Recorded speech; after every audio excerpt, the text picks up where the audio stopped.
नमस्कार यहाँहरू सबैलाई। आज चाहिँ मैले अर्को नयाँ भिडियो लिएर आएको छु। भिडियोको टपिक रहेको छ बोर्ड मिश्रण बनाउने तरिका र यसको प्रयोग। यो भिडियो चाहिँ विशेष फलफुल खेती गर्ने किसानहरूलाई बढी उपयोगिता हुनेछ। सामान्य भाषामा भन्नुपर्दा यो बोर्ड मिश्रण भनेको कृषि चुन र निलो तुथो मिसाएर बनाइन्छ, जुन विभिन्न फलफुलमा लाग्ने ढुसी र किराको नियन्त्रण गर्नका लागि बढी प्रयोग गरिन्छ। यो भिडियोमा चाहिँ हामीले 0.2% को चाहिँ हामीले मिश्रण बनाएका छौँ, जसमा चाहिँ हामीले 200 ग्राम निलो तुथो र 200 ग्राम चाहिँ कृषि चुन लिएका छौँ। र यो निलो तुथोलाई चाहिँ हामीले मसिनो धुलो पार्नुपर्ने हुन्छ। त्यस कारणले चाहिँ हामीले यो निलो तुथोलाई चाहिँ हामीले मसिनो धुलो हुने गरी हामीले यो मोटर र पिस्टलमा चाहिँ पिसेर हामीले चाहिँ यसलाई चाहिँ धुलो बनाएका छौँ। र यहाँ चाहिँ हामीले 200 ग्राम कृषि चुन चाहिँ हामीले जोख्दैछौँ र यो ठ्याक्कै हामीले 200 ग्रामको लागि यहाँ मिलाउँदैछौँ। र तपाईँले चाहिँ यो बोर्डेक्स मिक्सचर बनाउँदा चाहिँ तपाईँहरूले यो निलो तुथोलाई चाहिँ एक दिन अगाडि नै तपाईँले खिया नलाग्ने भाँडोमा चाहिँ तपाईँले भिजाइराख्नुपर्ने हुन्छ। तर हामीले चाहिँ यहाँ तत्कालै गर्नुपर्ने भएको कारणले चाहिँ हामीले पिसेका हौँ। तपाईँ त्यसै गर्न सक्नुहुन्छ। र यसरी आवश्यकता अनुसारको कृषि चुन चाहिँ जोखिसके पछाडि तपाईँले यस्तो रबरको बाल्टीमा चाहिँ तपाईँले घोल्नुपर्ने हुन्छ। यसलाई घोल्दा चाहिँ मजाले घोल्नुपर्ने हुन्छ ताकि सबै यो मजाले घोलियोस्, भित्र डिका पनि नरहोस् भनेर मजाले घोल्नुपर्ने हुन्छ।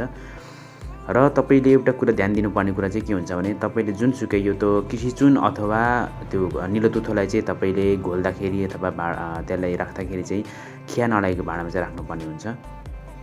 यदि भइसकेपछि अघि पिसेर राखेको निलो तुथोलाई चाहिँ हामीले यसरी कपडामा चाहिँ बाँधेर चाहिँ हामीले यसलाई चाहिँ पानीमा थोरै मात्रामा यसरी डुबाउनु पर्ने हुन्छ। पुरै डुबायो भने यसलाई ढिलो यो बिलिन्छ, तर हाफ मात्रै डुबायो भने चाहिँ यसलाई छिटो बिलिन्छ। र यो चाहिँ हामीले चाहिँ तत्कालै गर्नुपर्ने भएको यस्तो भएको हो। नत्र तपाईँहरूले चाहिँ एक दिन अगाडि चाहिँ यसरी बाल्टीमा चाहिँ भिजाइराख्नु हो भने तपाईँहरूलाई यसरी गरिराख्नु पर्दैन र तपाईँहरूलाई सहजै हुन्छ। र केही समय पछाडि चाहिँ यसरी सबै बिलिन्छ र मजाले चाहिँ यो घोलिसकेको छ। यसरी दुईवटा भाँडामा छुट्टै छुट्टै गरिराखेको घोललाई चाहिँ अब अर्को तेस्रो ठुलो भाँडामा चाहिँ हामी यसरी बराबर रेसियोमा चाहिँ खन्याउनु पर्ने हुन्छ। र यसरी खन्याइसके पछाडि यसलाई चाहिँ फेरि एकचोटि मजाले तेस्रो भाँडाको घोललाई चाहिँ यसरी मजाले घोल्नुपर्ने हुन्छ। यसरी बनाएको घोलमा चुना र निलो तुथोको मात्रा मिले नमिलेको जाँच गर्नुपर्ने हुन्छ। यसका लागि चाहिँ खिया नलागेको फलामको टुप्पो घोलमा डुबाउँदा टुप्पोमा चाहिँ खिया लागे जस्तो दाग लागेमा थोरै चुना थप्दै चलाउनु पर्छ र खिया नलागुन्जेल यो कार्य चाहिँ जारी राख्नुपर्ने हुन्छ। यसरी चुना र निलो तुथोको मात्रा मिले नमिलेको जाँच गरिसकेपछि यो घोललाई चाहिँ अब स्प्रेयरमा चाहिँ बिस्तारै घोल्दै यसलाई चाहिँ स्प्रेयरमा खन्याउँछौँ। र खन्याइसके पछाडि अब यसलाई चाहिँ अब आफूले आवश्यकता परेको ठाउँमा चाहिँ बोट बिरुवामा चाहिँ हामीले यो स्प्रे गर्न सक्छौँ। र यो स्प्रे गर्नका लागि चाहिँ यो अब तयारी भइसक्यो। र अब यो लगेर चाहिँ कुन ठाउँमा चाहिँ छर्ने हो त्यो ठाउँमा हामीले लगेर मजाले छर्नका लागि यो तयार भइसक्यो। यसरी तयार भइसकेको घोललाई आफूलाई प्रोटेक्ट गर्ने आवश्यक कपडाहरू लगाएर छर्नुपर्ने हुन्छ। तर यो मिश्रण चाहिँ त्यति केमिकल विषादी जस्तो खतरनाक हुँदैन। तर यदि तपाईँहरूले रासायनिक विषादी छर्दै हुनुहुन्छ भने चाहिँ अवश्य पनि आफ्नो जिउलाई प्रोटेक्ट गर्ने कपडा पनि अनिवार्य रूपमा लगाउनु पर्ने हुन्छ।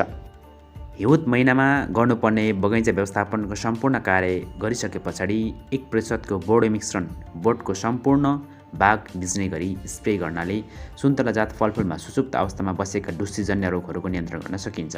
यसका साथसाथै बोर्ड मिश्रणमा पाइने तत्त्वले बोर्डलाई सूक्ष्म तत्त्व पनि आपूर्ति गर्ने भएकोले यस अवस्थामा गरिने स्प्रे ज्यादै महत्त्वपूर्ण हुन्छ। यसका साथसाथै वैशाख महिनामा फल केराउ दाना अवस्थामा पुग्दा 1% बोर्ड मिश्रण प्रयोग गर्न सके अति लाभकारी हुन्छ। यसरी बनाएको विषादीलाई बोटमा छाँटकाट गरिसकेपछि लगाइन्छ। सुन्तला जात फलफुलको बोटको फेदमा बोर्ड मिश्रणको झोल प्रयोग गर्नाले जरा तथा फेद कुहिने रोगलाई नियन्त्रण गर्न सकिन्छ भने बोटमा छर्नाले पात र हाँगामा लाग्ने रोग निको पार्ने काम गर्दछ।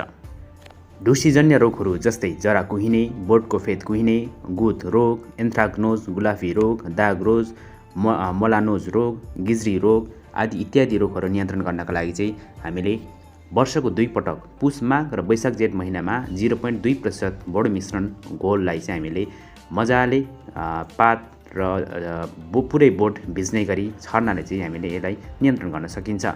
र यति मात्रै नभएर ब्याक्टेरिया रोगहरू जस्तै क्याङ्कर वा खटिरा रोग नियन्त्रण गर्नका लागि चाहिँ हामीले नयाँ पालुवा आउनु अगाडि नै माघ महिनामा बोडो मिश्रण चाहिँ छर्नाले चाहिँ हामीले नियन्त्रण गर्न सकिन्छ। र साथसाथै हामीले किराहरू जस्तै माइटसहरू चाहिँ हामीले नियन्त्रण गर्नका लागि यो बोडो मिश्रण प्रयोग गर्न सकिन्छ। फलफुलहरूको बोटमा मात्र नभएर यो मिश्रण चाहिँ अन्य विभिन्न सजावट बिरुवाहरूमा पनि प्रयोग गर्न सकिन्छ। जब हामीले छाँटकाट गरिसक्छौँ त्यस लगत्तै यो मिश्रण छर्यौँ भने ढुसीबाट लाग्ने विभिन्न रोगहरूको नियन्त्रण गर्न सक्छौँ। त्यसैले यो बोडो मिश्रणको कृषि क्षेत्रमा एकदमै लाभदायकपूर्ण छ। सम्पूर्ण किसान दाजुभाइ दिदीबहिनीहरूले यस मिश्रणको बारे जानकारी लिन एकदमै महत्त्वपूर्ण छ। तपाईहरूले 1% बोडो मिश्रण तयार पार्नको लागि 100 लिटर पानीमा 1 केजी निलो तुधो र 1 केजी कृषि चुन मिसाएर तयार पार्न सक्नुहुन्छ। आजको लागि भिडियो भने यति नै। यो भिडियो हेरेर के कस्तो लाग्छ लाइक, सेयर, कमेन्ट र च्यानललाई सब्स्क्राइब गर्न भने नभुल्नुहोला। धन्यवाद।